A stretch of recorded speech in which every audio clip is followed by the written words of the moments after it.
Moi, je suis natif de Saint-Joseph-de-la-Rive, dans le Charlevoix. Avec le bateau, mon père, j'embarquais, j'étais enfant. J'ai commencé à 5 ans. Puis, comme ma mère disait, elle disait, parce que mon père s'appelait Edmond, elle disait Edmond, emporte-moi-en un ou deux, elle dit, ça va m'en faire un ou deux de moins. Puis moi, j'étais toujours le premier pour embarquer. Puis, on partait de Saint-Joseph-de-la-Rive, puis on montait, par exemple, à Québec. J'aimais ça, c'était une passion. Puis mon rêve de jeunesse, si on peut appeler ça comme ça, était de devenir capitaine de bateau. Je suis allé à l'Institut maritime, puis un jour, ma mère me dit tu devrais peut-être penser à autre chose, parce que si tu fais comme ton père, tu vas toujours être parti. Puis c'est pas bon pour la famille, c'est pas bon pour personne, ça va être bon juste pour toi. Puis c'est comme ça que j'ai commencé à travailler ailleurs. Puis notre entreprise, on a travaillé fort, tout ça, puis on a eu du succès. Puis à un moment donné, moi, la mer, les bateaux, ça m'a beaucoup aidé dans l'entreprise. Parce que être capitaine sur un bateau, c'est un peu comme dans une entreprise. C'est toi qui diriges. Ma relation avec la philanthropie, ça date de quelques années quand même. J'ai reçu de la société, puis j'essayais de trouver un moyen pour pouvoir remettre aux autres ce que j'avais. Je me suis dit, pourquoi pas moi? Puis j'ai fait les démarches.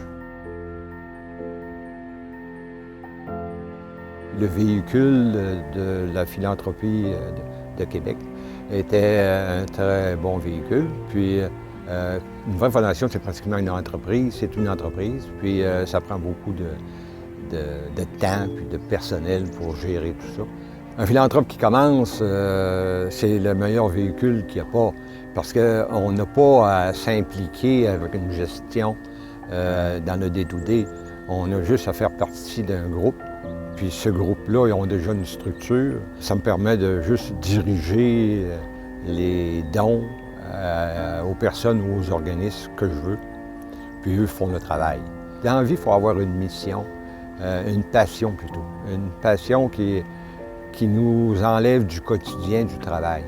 Puis lorsque cette passion-là, on est capable de faire revivre d'autres gens ou leur donner au moins le goût, ou les faire essayer, si on veut, pour qu'ils deviennent passionnés. Puis s'ils ne deviennent pas, c'est pas bien grave, mais au moins ils ont essayé. Ça va les aider plus tard dans leur cheminement, dans leur vie.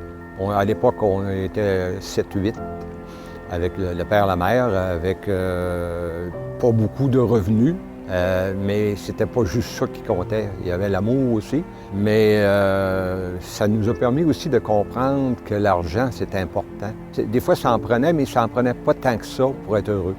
Fait que c'est pour ça que des fois, je me dis, quand je peux redonner ce que j'ai reçu, ça me fait plaisir. Puis si je suis capable d'aider, c'est un petit plus pour la société. Puis je pense que ça peut être intéressant pour tout le monde.